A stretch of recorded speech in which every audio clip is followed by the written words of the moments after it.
দিনটা ছিল রবিবার আর ঘুরতে সময় ওই সকাল 7:30, কিন্তু রোদ্দুর দেখে মনে হচ্ছিলো যেন বেলা 12টা বেজে গেছে।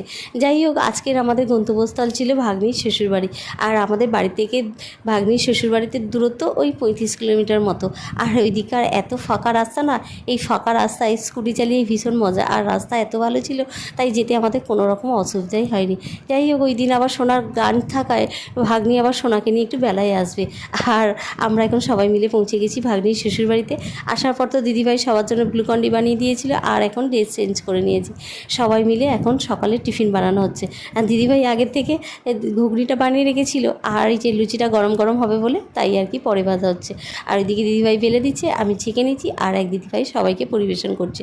সবাই মিলে না অনেক দিন পর এক জায়গায় হলে বেশ ভালোই লাগে। এখানে অবশ্য সোনা যদি আমাদের সাথে আসতো না, বেশি ভালো লাগতো।